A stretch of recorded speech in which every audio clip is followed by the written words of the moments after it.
Okay, hey everybody, welcome to Chiu Stream. If you're doing these exercises, I would love to see them. And all you have to do is type in, uh, when you post this stuff on Instagram, on Twitter, on Facebook, whatever it is, put the hashtag of Chiu Stream. Okay, CHIU stream, STREAM. And once you put the hashtag of ChewStream, I'll be able to find them, and then I'm gonna post some of my random favorites. Okay, so today that's how we're gonna start off. I want to give a big shout out to both of these people. Bag the Bag, whatever that means. Awesome name, I guess. Definitely memorable. Instagram, right? You can follow Bag the Bag.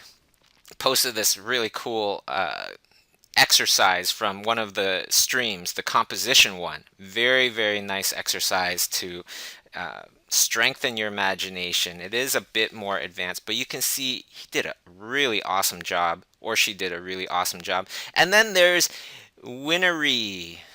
I think that's the right pronunciation. Anyways, hers or his or whoever, I don't know why I said her, but whoever this person is, did a fantastic job as well. This person did the profile exercise, and you can see, some really great results. Keep it up. Keep it up because really, the mind is like a muscle. Give it constant challenges to keep your mind strong. You can do it. Anybody can do it. Anybody can exercise. You know what I mean? So, let's begin, okay? And for those of you watching live right now, you can go to the post that I posted just underneath the video to download this file. Okay, this is today's exercise. Today's exercise is going to be great. It's all about cinematics. So it's very similar to the other composition exercise that we had previously. And if you would like to check that one out, I'll put the link there when I post this on YouTube, or if you're watching this on YouTube right now, you can see that the link is right there. You can go to the composition exercise previous, or you could do this one. This one's really fun. It's different because it is in cinematic, widescreen ratio. So if you're interested in cinematics for games, or if you're interested in the cinema, if you're interested in film, this is the one for you.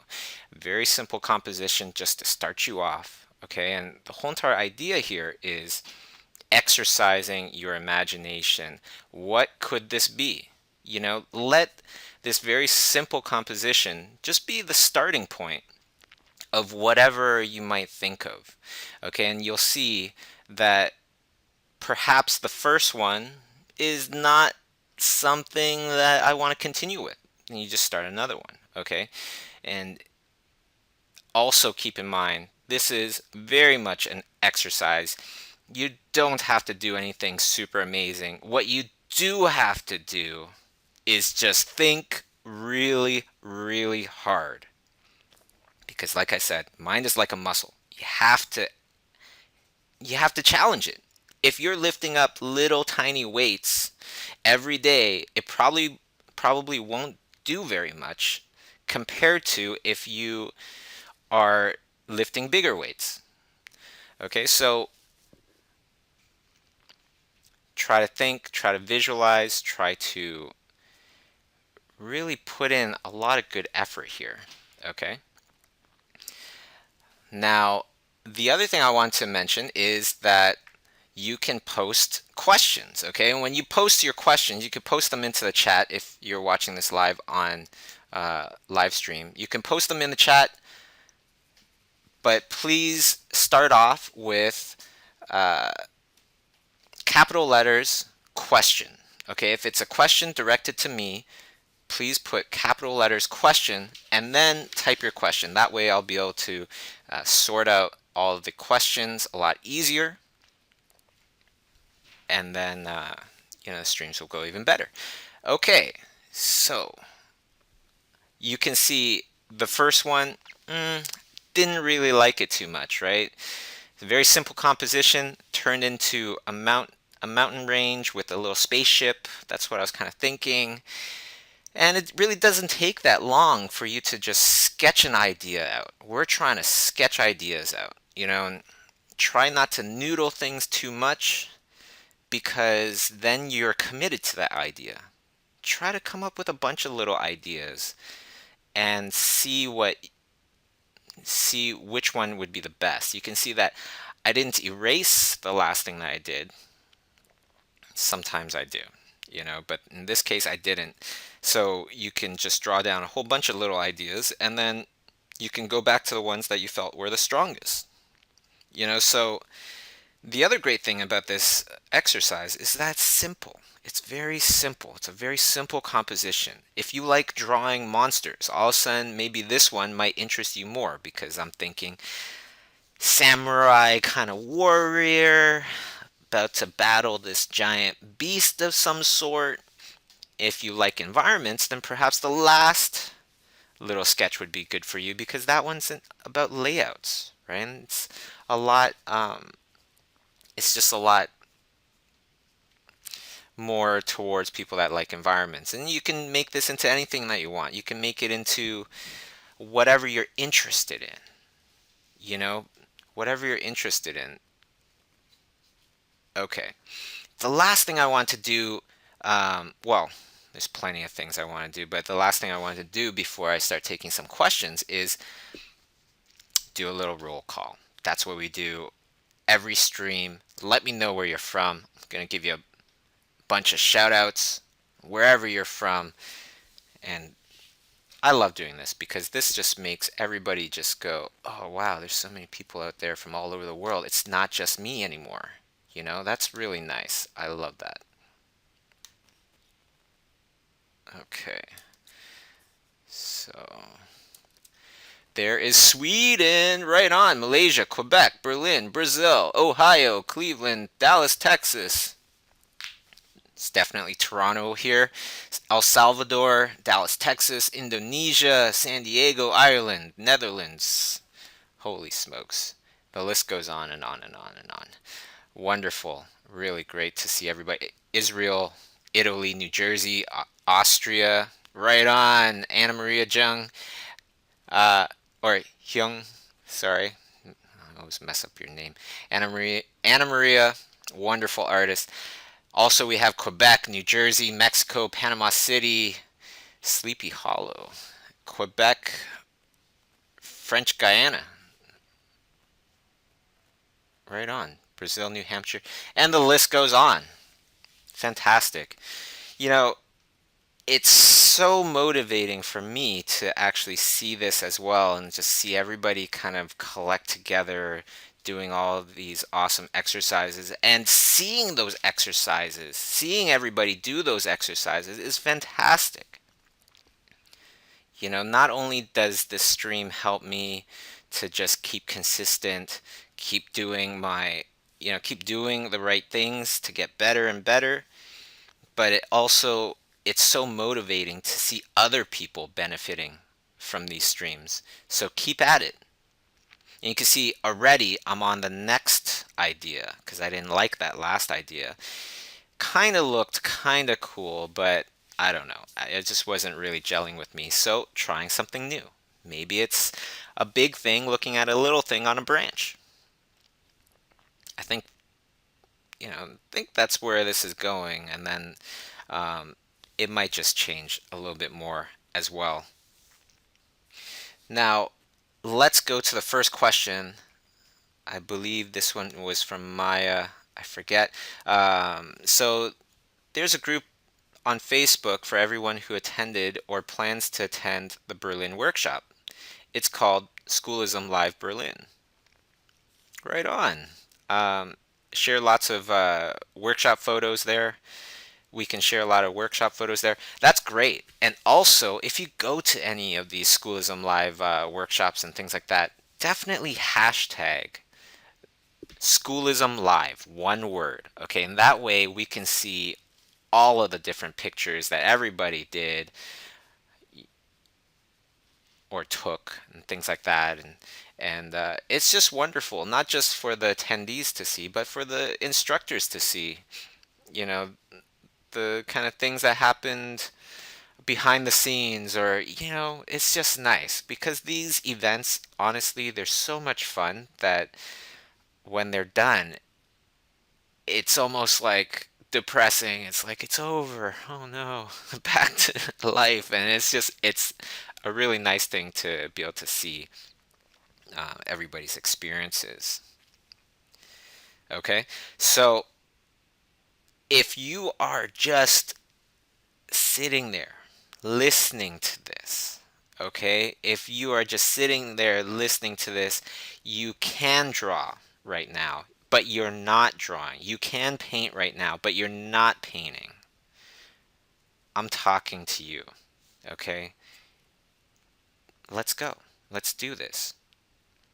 There's always things that you should do to get to where you want to go.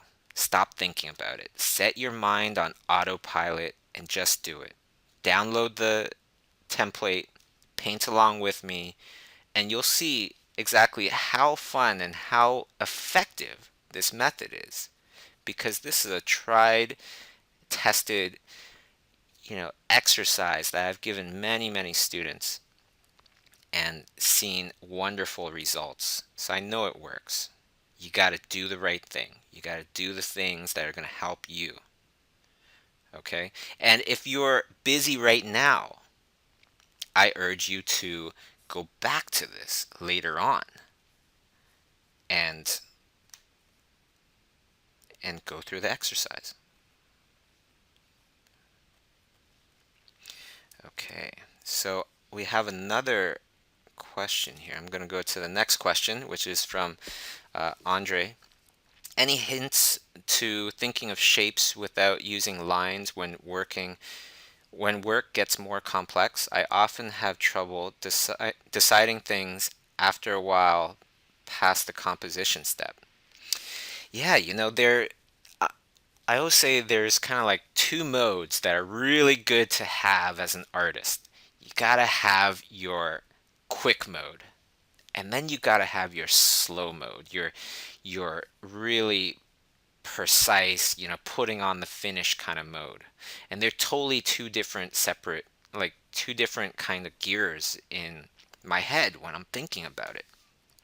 So if something needs to be done quickly, like the composition kind of stuff in the beginning, you're just sketching out your little sketch there. You want to think about what is the big picture here? What's the big idea here? And always thinking in broad strokes, always trying to visualize, always trying to concentrate on the whole entire image that you're producing. Okay, not little parts. Even when I'm drawing the arm, that means I'm actually also concentrated on the whole entire picture. I'm not just looking at the arm.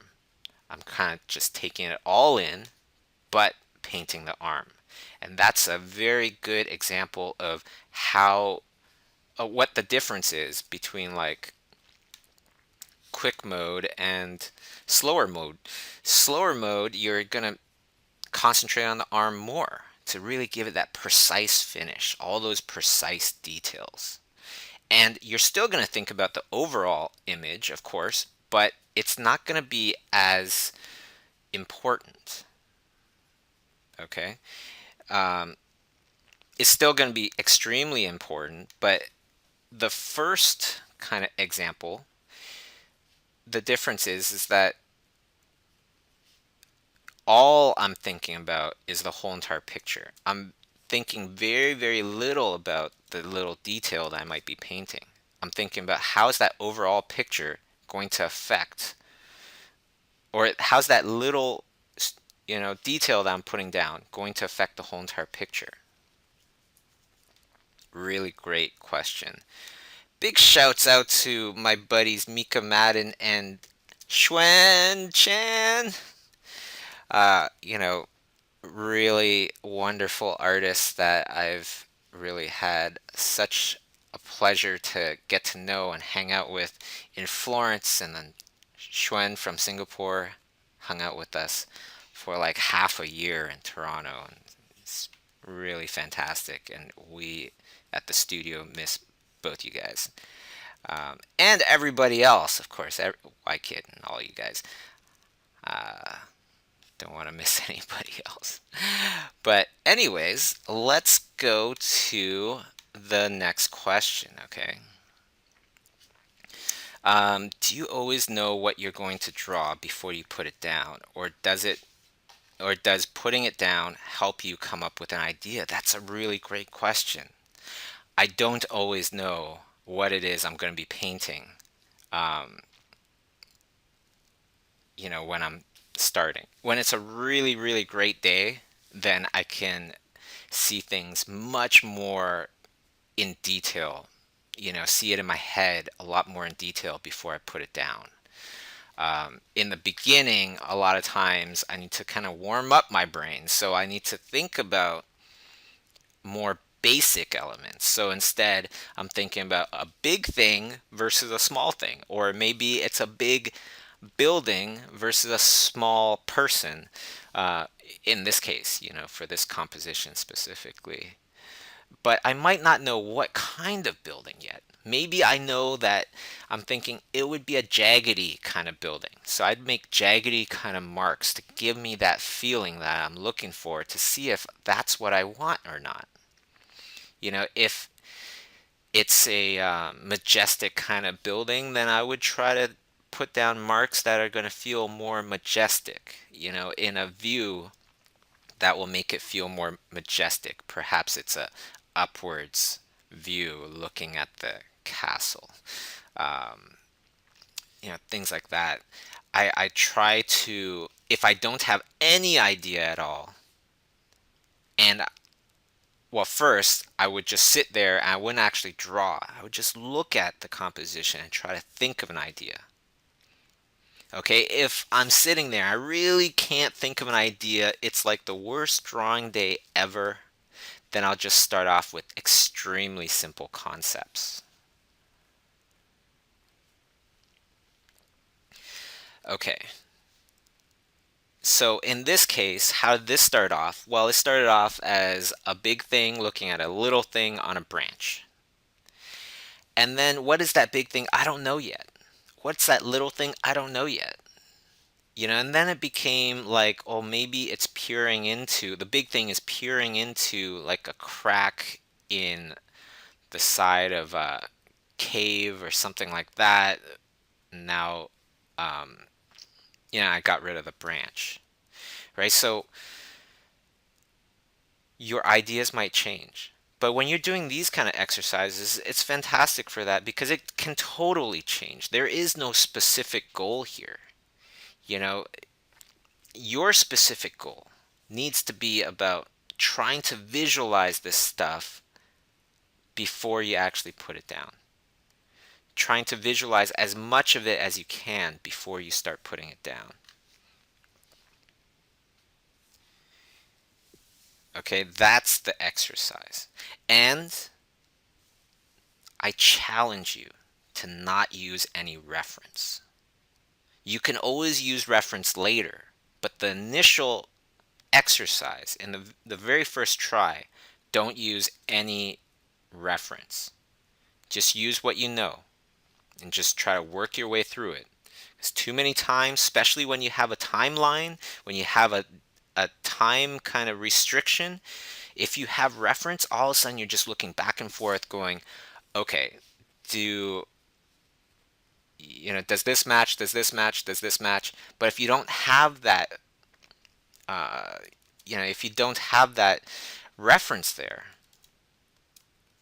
when you start painting something else, then all of a sudden you're lost because you have nothing to match it to. You gotta practice also to paint out of your imagination. It makes things so much better. Um, One of the most important things for an artist is to create an extensive visual library. When you have a really big visual library in your head, then that means that you can start painting all sorts of things, drawing all sorts of things easily without having to look it up all the time. And really, who has time to look up stuff all the time when if a director comes into your room and goes, okay, you know what? I need this. Can you do a couple quick sketches of this? Right? If you have to say, okay, well, let me look for some reference first and all this stuff, it's not going to cut it. It's going to be, it's not going to be a good kind of scene. And if you do have an extensive visual library, you can bust it out. At least just the idea. Directors, art directors, producers, they'll really appreciate that. Okay, let's go on to the next question here. Um, so the question goes, how do you refresh the view on your drawing when you work on it for a long time? Do you leave it for a couple minutes, turn upside down, or work on several pieces at a time? So one thing I like to do that I got from Carla Ortiz, she is an amazing, amazing artist that works for all those awesome Marvel movies. Um, she says she takes a break every like 10 or 15 minutes, if I remember correctly. So I put my timer at 15 minutes. Every 15 minutes, when it goes off, first thing I do is I reset it and I start it again. Okay, and for the first minute, just do some stretches. Get up, do some stretches, whatever it might be, um, which is wonderful for your arm, your body, whatever. But it's also a really great way to just kind of take a tiny little break, a break good enough, long enough, so that you can stare at something else, and then when you go back to your painting, you can look at it with fresh eyes with every 15 minutes. So I thought that that was a really great solution to the question that you have there. How do you refresh the view of your drawing? How do you look at it with fresh eyes again? Take a break, just a 30-second to a minute break every 15 minutes. That's what I do. Um, do you always use the same image resolution? Does it matter to your clients? That's the next question. So, do I always use the same image resolution? No, not really. If I had to say a general kind of image resolution, a lot of times what I'll do is if I'm just starting off sketching, then perhaps I might do something closer to 3000 pixels by 2300 pixels, something like that. Um, then when I'm painting something that needs to be really, really finished, perhaps I might go up to like 4000, 5000 pixels, depending on the project. If the client is going to need to print this really big and things like that, and I know this, then I'll go by their specifications. So I'll take the measurements of whatever, however they're going to print it out, and I'll put that into Photoshop and make sure that's at least 300 dpi dots per inch, the resolution of it. Okay, and that should be good. Unless it's super gigantic. If it's going to be like something that's going to cover a car or something like that, um, then you can use less, resolution, because nobody's going to, well, I'm not going to do a image that's like 30,000 pixels by 20 something thousand pixels. Um, well, not yet, anyways. So, great questions, really great questions here. Okay, and as you're doing this exercise, make sure that you are working super hard. And that's something in general. If you can keep to these daily, like these drawing exercises, and do one daily, you can go to my YouTube channel, and you can go to the playlist that says drawing exercises. I'll put a link when I upload this to YouTube. Do one of these a day, bookmark it. Do one of them a day, and you'll see that you are going to get so much better if you are consistent with it. You gotta keep trying. You gotta keep working hard. I don't care if you can't paint right now. If you feel like I can't paint, just try and just keep trying because everybody starts at that point. I started at that point where I couldn't paint anything at all. But you know what? Success and luck shines on those that continue long after others give up. I think about all those people that try to do, these big goals and things like that, and they don't get there. And they don't get there because they've given up. They thought that that goal was too hard to get to, and now they've settled with lowering their goals and lowering them more, which is fine. If you're cool with that, that's fine.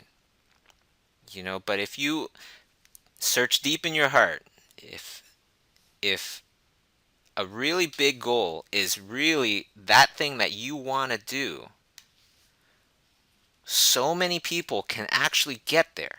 It's just that they quit. They quit too early. You gotta think of it as, man, I gotta keep going. There is no time to quit. Time for another round. Back to the drawing board. Nothing can stop someone that is self motivated. Remember this. Nothing can stop someone that is self motivated. And if you're a person that can, continuously keep learning, make it part of your schedule, make it part of your life. Nobody can catch up to a person that just keeps learning and learning and learning. Eventually, that person is just gonna, shoot past so many other people. Okay? So let's keep going. Keep going. Don't think about whether or not your painting is looking good or not. Right now, I don't like this. I don't really like this thing that I'm painting here. Just keep going. It's all an exercise. What I do like is my concentration. How much am I concentrating on seeing the stuff before I put it down? If you can say to yourself, yes, I am putting in 100% effort, things are happening. Things are happening in your head. There's little tiny little neurons getting reconnected in different ways, and you'll be able to see, even visualize even better, as long as you're consistent with it. And it doesn't matter if your painting looks like the worst thing ever.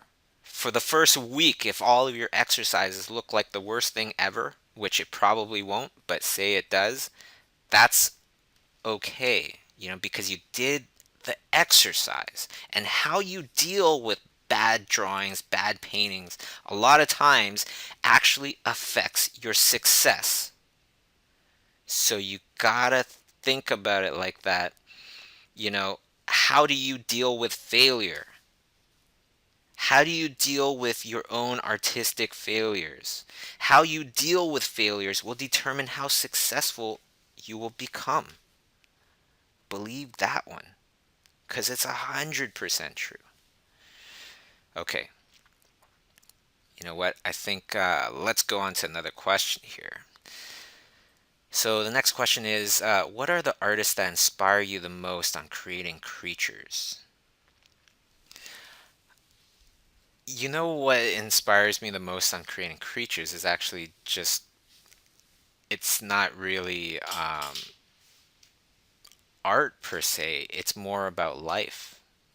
And it's not even about perhaps animals in life.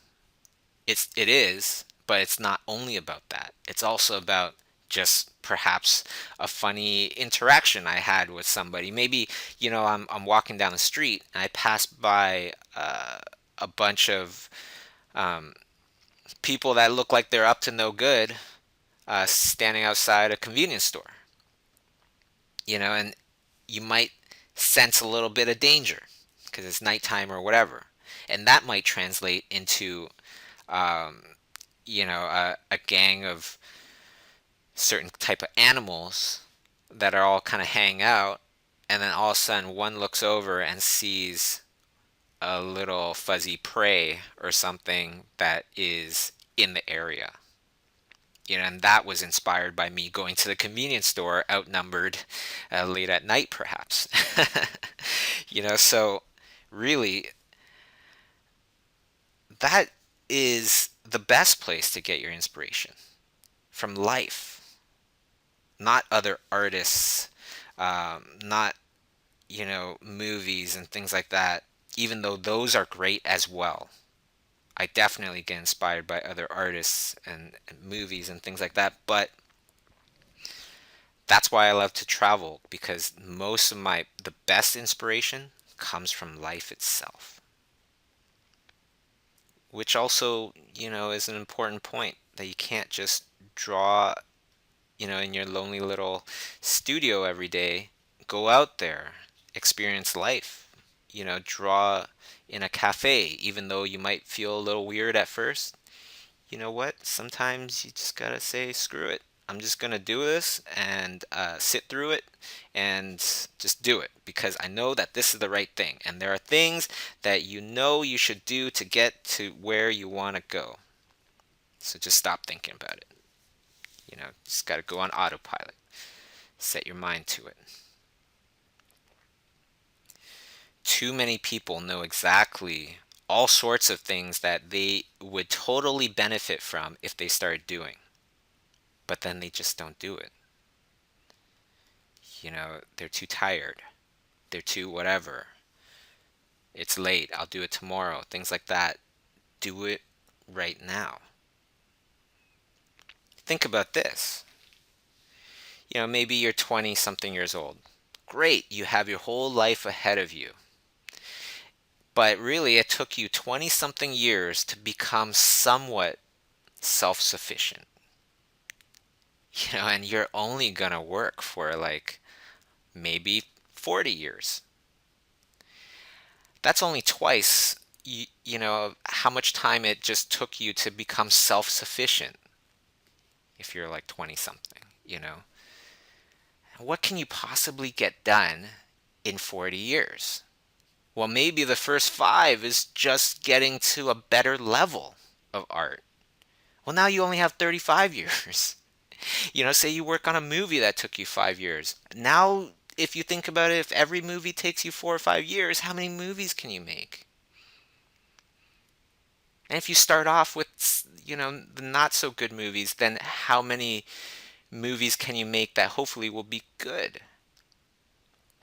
What I'm saying is that there is no time to sit on your butt and wait for tomorrow.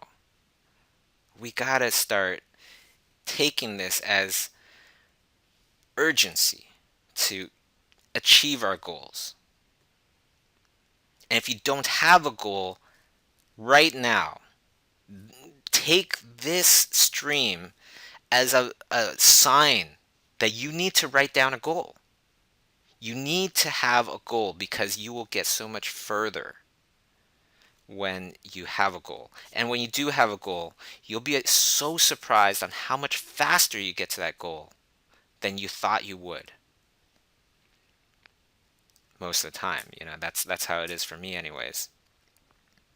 When you have a real goal to achieve, you'll advance much faster, I promise you. So keep this goal on your mind, whatever it is, until you achieve it. Whatever it is, until you achieve it. And if you don't have a goal right now, think about what your goal is. And if you still don't know, think about what your goals are not to do. And then write the exact opposite on the other side. And that's going to start to describe what your real goal should be. The last thing I wanted to mention on this point is that whatever your goals are, they are achievable in one way or another. It's going to be very achievable. You just got to think about the price that you're going to have to pay to get this done. Whether it's waking up at 5 in the morning, whether it's doing, a year of Every day you're taking out an hour to just get better, to learn, to practice, whatever, to do these drawing exercises. Think about the price that you're going to have to pay and then spend every day from this point on trying to pay it, trying to pay it back. Because especially with art, you have to you have to pay something to get those skills. You have to pay a certain amount of time, a certain amount of effort, all these things, which is why being an artist is the coolest thing in the world, because it doesn't matter if you are flat broke, you can still develop the skills. You can still earn those skills. And it doesn't matter if you're stinking rich, there's no shortcuts here. You have to put in the effort. That's why I love art. Okay, let's go to the next question here. Okay, next question is, do you try to incorporate some real world higher meanings into your pictures, or you just go for it? I really appreciate this comment here because it's not something I really talk about. And yeah, pretty much all my major paintings, the ones that I will finish, pretty much every single one of them, they all have some real world higher meaning in them. A lot of times I just don't say it. Like, for example, I have this painting called Peace, and it's of this frog meditating over a flower. And that, to me, that symbolizes me. It's a higher kind of, the higher meaning is that it reflects myself, and there's a bunch of flies around the frog. Those are the distractions, right? So what it means to me is it's like this mission to have full control of self, to be able to control one's thoughts, and to really just take a hold of our lives.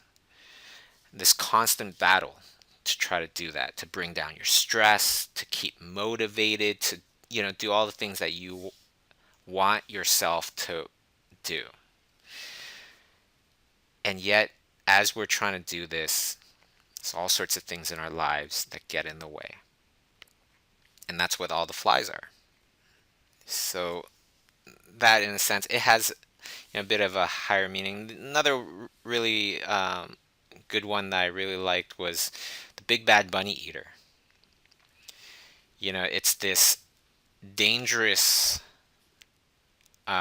creature with bad intentions, but has the camouflage, and it's a big creature, and it has the camouflage of this kind of cartoonish bunny fur pattern on his face, and he attracts little unsuspected bunnies. That, does that have a higher meaning? Yeah, it does. It means that, sometimes there are people out there are things out there trying to attract us for the wrong reasons.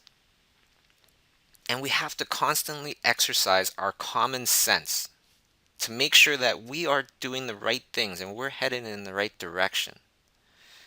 Especially nowadays when you see how news tries to scare you and things like that. Like, we have to use our common sense. We have to, think for ourselves and be aware of these things out there that are going to try to do you some harm. So hopefully that explains the whole, like, gives you a little bit of insight in the whole real world higher meaning in my pictures. I really appreciate that question, so thank you. Next question here is, how can I help my students to have confidence on themselves about their art? I can teach them the technique, but it's so hard to teach them self-confidence. Perhaps you can, if I was to speak to your students, this is what I would just say. So many of the amazing, famous, successful, legendary artists that I've met over, years and years and years and years and years, so many of them all feel like their art is not masterful, even though other people totally believe it is. So many of them feel like their art is not that good. So if you feel like that, then that's awesome. You have similarities to a lot of the really amazing artists in the world. You're on the right path. Having a little bit of doubt, or maybe not doubt, but um, that kind of like insecurity, like you need to get better, it's a good thing. It's like fire. But like fire, you don't want the fire to get too big that it gets out of control. So use it, control it, and don't worry about what your level of art is right now. Be much more concerned about your habits, because those habits are the things that are going to grow your talent, whether it grows or not. There's certain habits that are going to make your talent grow a lot better, obviously. So just like a plant, feed it the right things, feed it the good things, feed it the good exercises, the good practices. Everybody, okay, I've had long discussions about this with so many other fantastic people, and all of them agree. Perhaps not everybody can become an absolute artistic genius, but nobody can become an artistic genius without hard work. The other thing is, with hard work, the worst artists can be absolutely great artists that are absolutely in demand, um, painting, drawing, whatever, at a professional level. As long as they put their effort, they bring in their effort there, and they're applying their effort in the right way. You know, think about collecting knowledge. Think about having good um, exercises, good routines, good habits. Perhaps stop thinking about things like, oh, I need to develop this amazing style that nobody's ever seen before, and it's going to blow people's minds. Don't think about that, actually. Don't think about what kind of style do people want. Just be yourself and search for knowledge. Be in the habit of searching for knowledge, because style develops through knowledge. If you just sit there trying to create some awesome style, most likely it's not going to be really awesome. But if you're constantly looking for knowledge, you're going to see a style emerge, whether you were looking for it or not, because knowledge is what creates style. Okay, let's go to the next question here. Okay, so next question. Do we need a Wacom to draw on the fundamentals of character design with Steven Silver, or can we use just pencil and paper? You can use just pencil and paper, I believe. I'm like 90% sure, 'cause sometimes people change their courses and things like that, but I'm pretty darn sure best thing to do is just ask Steven Silver or ask the info desk at Schoolism. Next question here. Okay, my question is, what brush presets, opacity flow, do you use when creating this sort of imagery, and is there anywhere we can download them from? That's a great um, idea for something to do in the future, something about brushes, and then everybody can try the brushes. But really, brushes, that's not where the real value is in improving your art. It's not getting the right brush. It's all about the thinking of how to use those brushes and things like that. But that's a question that I can't really answer at this point because the thing is, I use all sorts of different settings. I change them constantly. Um, for something more organic, a lot of times I'll use lower flow, but not always. Definite um, there's definite situations where I would use high flow actually as well. So that's a big question, and I'm gonna go on to the next one. Okay, so when you got your first good art job, did you contact the client or did they contact you?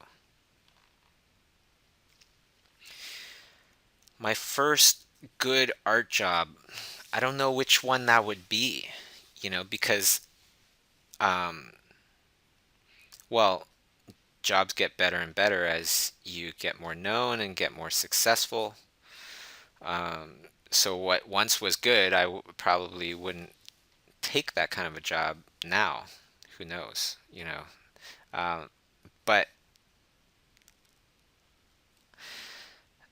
I, I want to tell you that no, I don't really look for jobs really since we started our studio. And, bear with me here because I know that sounds totally like boasting or something like that. But there's a lesson to be learned from this, which is the whole entire reason why we didn't look for jobs in the beginning the traditional way was because we were looking for our jobs in an unconventional way, which is by putting more art out there. You can contact studios. I could spend a couple minutes calling a studio or writing an email to a studio, but then all of a sudden I just, contacted one person at that one studio. Say you make an image, you post that image out. Usually you get at least more, you get more views, you get more people getting in contact with your image. And if people share it, even better, then even more people get contacted with your image, right? And they are seeing your image in a way where it's not like you're asking for anything, but at the same time, you're showing what you can do.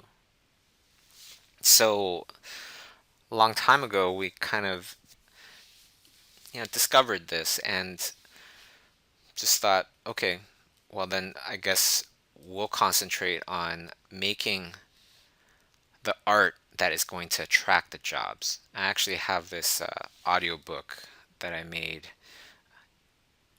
called The Perfect Bait, and it talks all about this. So you could definitely check that out. Um, let's see here. Let's go to the next question here. So, my drawing teacher suggested to me to clean the lines before I started painting. He told me that I have to know the structure to paint in the right way. What do you think about it? I think your teacher, is giving you some good tips, but there are other ways. Okay, so your teacher, she or he is saying to do clean lines before you start painting. That can help, but it's not totally necessary. The main thing that your teacher is saying, which I totally agree with, is you have, like he told me that I have to know the structure to paint it in the right way, is what you said. Structure is hugely important if you want something to be realistic or more believable. But you don't have to use lines to create structure. If you think about the real world, there's very little lines in the real world. Unless it's like maybe a piece of paper with a line across it, that's a line. But otherwise, all the lines that we see, quote unquote, lines that we see, are just edges of things, edges of shapes. So you don't always have to have a line drawing to create structure. you can just go straight into painting. Daisu Tsumi, one of my favorite artists in the world. He's amazing. He was art director at Pixar before he quit and left, and then got nominated for an Oscar last or during this year's Oscars. He doesn't really draw lines when he paints. He starts it off just drawing shapes, drawing edges. Okay, let's go on to the next question here, which is when do you know a painting may be finished even when it's rough?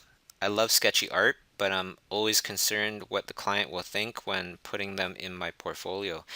Yeah, that's another one of those. Get up, away from your desk, take like a minute to stare at something else, come back and look at it again. And some people need even more time. Some people like to sleep in or, sleep on it, look at it again in the morning, and see if it's finished.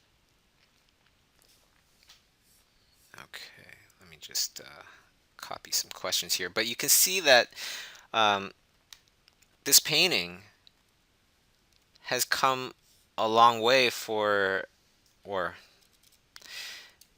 it's come a pretty long way for an hour painting, and the first couple ideas were not even this final idea, first couple sketches. So it's very possible. And if you think about it, you do one of these just hour-long exercises every day. Think about how many awesome ideas you're going to have. Every day you're going to be just collecting more and more great ideas, little sketches, or perhaps quite finished illustrations. A lot of times what stops us is just not knowing what the heck to paint with that blank page there. What the heck am I supposed to paint? This totally helps you with that tremendously. You just do the exercise, download the template, just go, just start. Stop wasting time.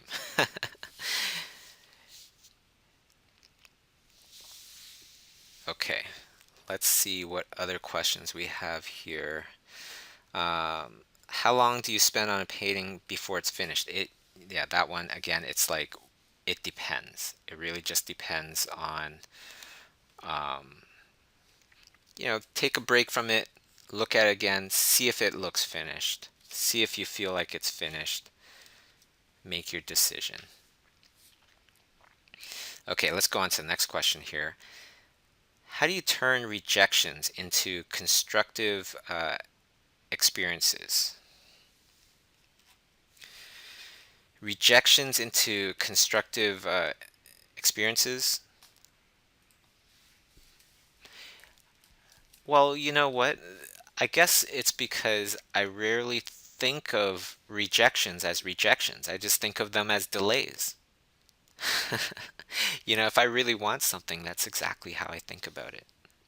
If the person tells me no, if the person yells at me no, then I go, okay, that's a big delay. But it's not a rejection because I will come back and at least just try again, with a different portfolio, with a different approach, with whatever. But I will be back. And it really is about those people that just keep on going because, like I just said, success and luck shines on those that continue long after others give up. So keep going. Keep working on this. And when you're done, post it up with the hashtag ChewStream. And I'm going to look for them.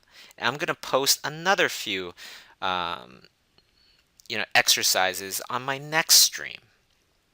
Okay, which will hopefully be on Sunday. Or sorry, on Tuesday. So, it gives everybody a little bit more incentive to do something awesome, to really, work hard and concentrate and do this stuff.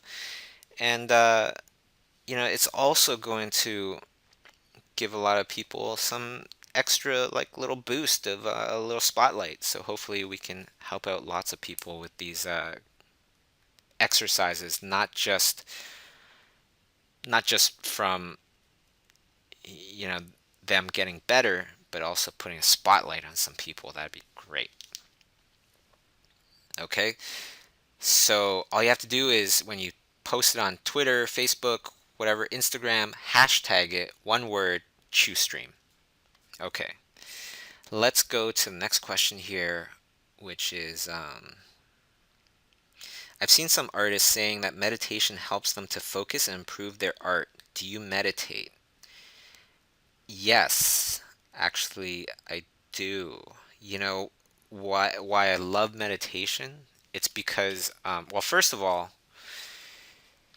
in the 80s, in the, you know, early 90s, maybe more like the 80s, where there wasn't really like cellular phones around and things like that.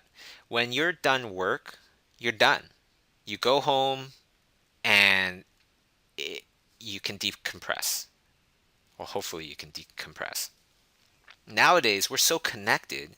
Even when we're at home, we're still connected. And there's very little time, very little opportunities to decompress.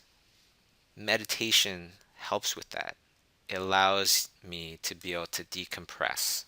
Just sit there and if you want to just, try, just all you have to do is just sit there and try to blank out your mind. That's my form of meditation, anyways. Just try to blank out my mind and just sit there and be, you know.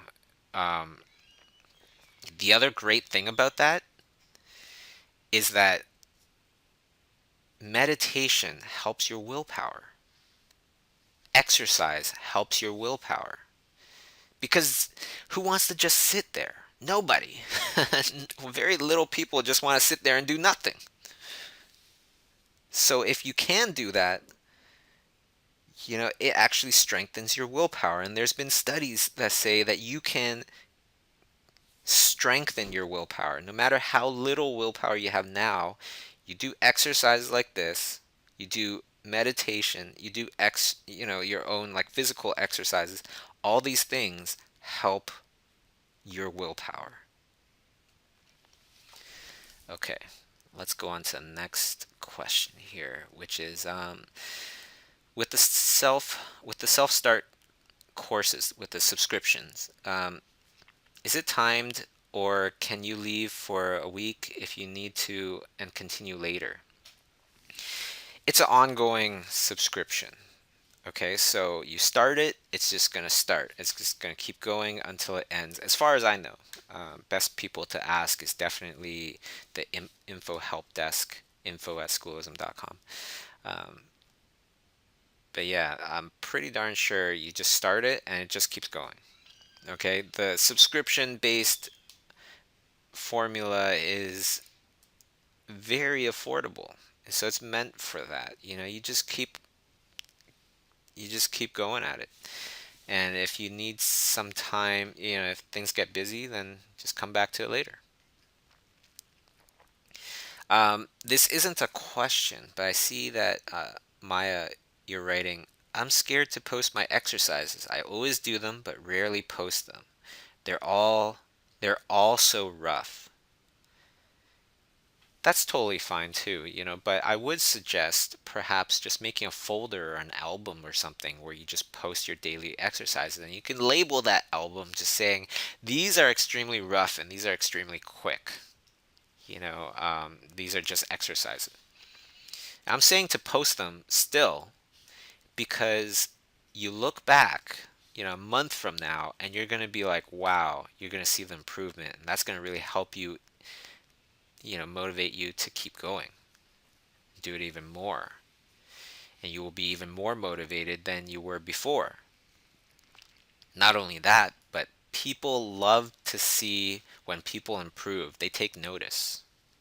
When's the best time to start posting things when you feel like you're not totally ready? Right now. Just do it right now. Like if you start posting things right now, think about this. The people that are perhaps younger than you, maybe they're not as good as you. You don't feel like you're that good,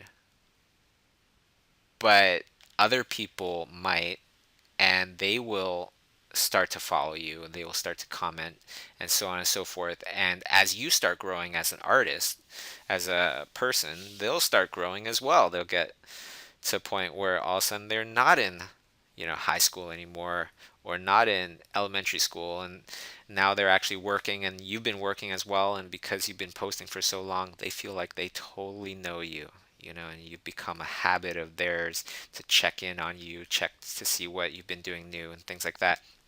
It starts to build your fan base from a very young age. It's really such an interesting time right now because so many schools out there, there's students in those schools that have way more fans than the teachers, way more followers than the teachers. That's because they are totally, up to date with this social media thing and stuff like that. Get on it. Timing is very important. Don't be the last adopter. Somebody's asking giant capital letters question here, so I'm just going to go to it real quick. Can you change more than once on the Kickstarter subscription? Everybody's getting their schoolism subscriptions that they pledged on Kickstarter. Yes, you can change more than once. You can change as many times as you like. Okay, it just costs you $1 each time. And you have to wait for up to 1 business day because right now it's being done manually. Also, I have a 6 months reward. Will I be able to continue after the 6 months? Um, if you don't renew your subscription, you won't be able to continue past 6 months. If you buy a 2 month subscription, it's done in 2 months. You buy a 6 month subscription, it's done in 6 months, and you will have to renew. Okay, so I think that's, oh, we got a couple more questions here, so let me just go to those. Okay, so and if you have any more questions, just type them in the chat. Do we still send Steven Silver the homework even though he's not going to draw over them?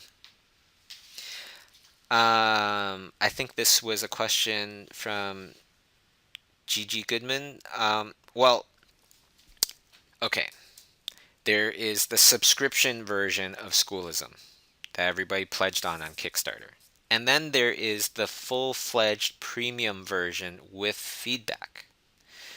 Okay, the difference, definitely the price. The price of subscriptions, well, the price of the premium course, when you take the whole entire course with that teacher and they're painting and drawing over top of your stuff, talking about your homework specifically, of course, that is a lot more expensive. That is generally around $1,000.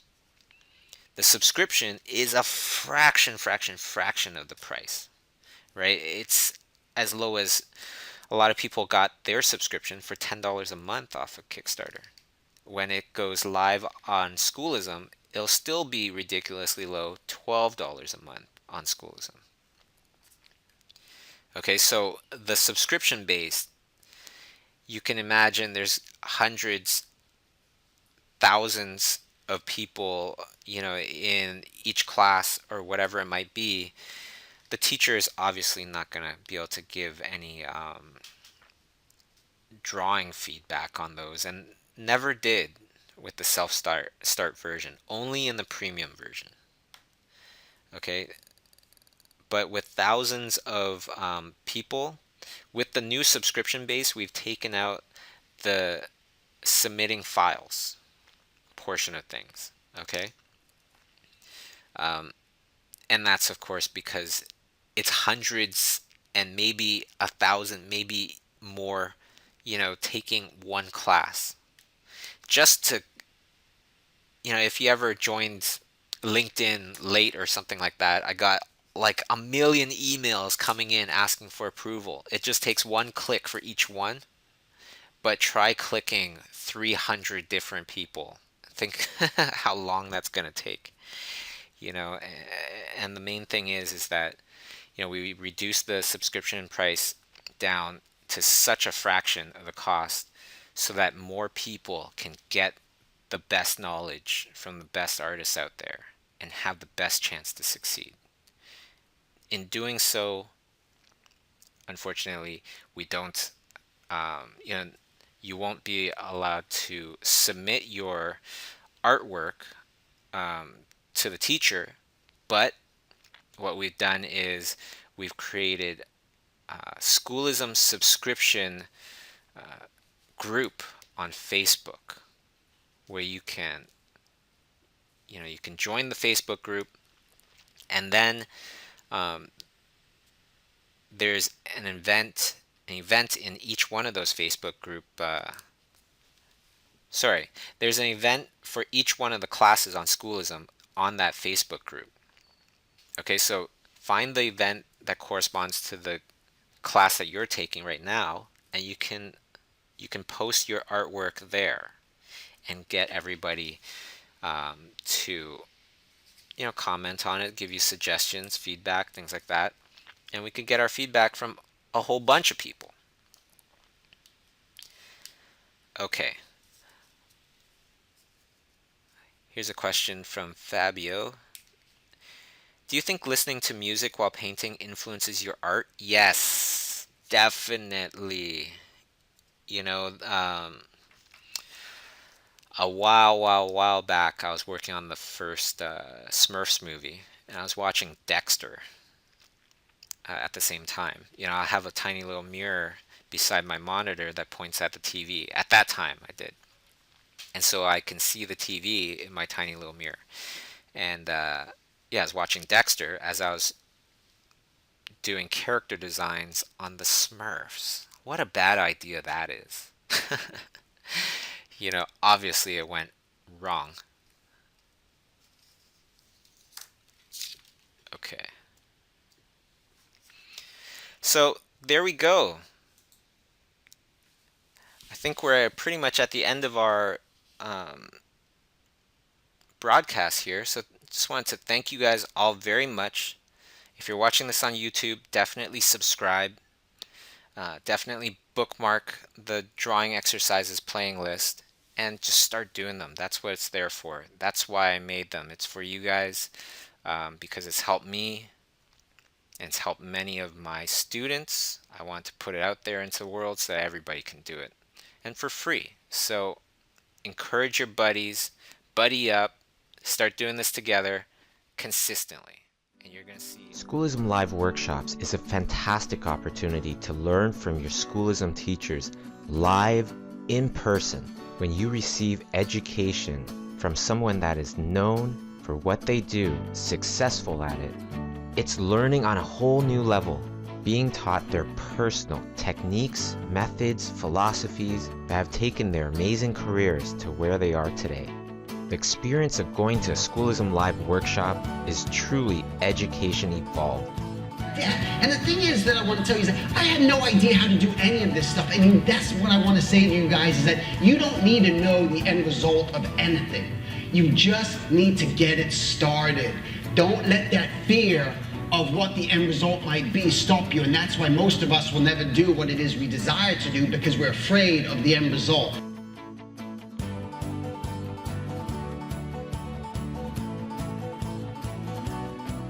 So people are saying, they're looking at a person and they're saying, okay, I want to capture that idea with an image, right? So this might be something similar to what the cavemen were doing, right, when they're trying to depict a person.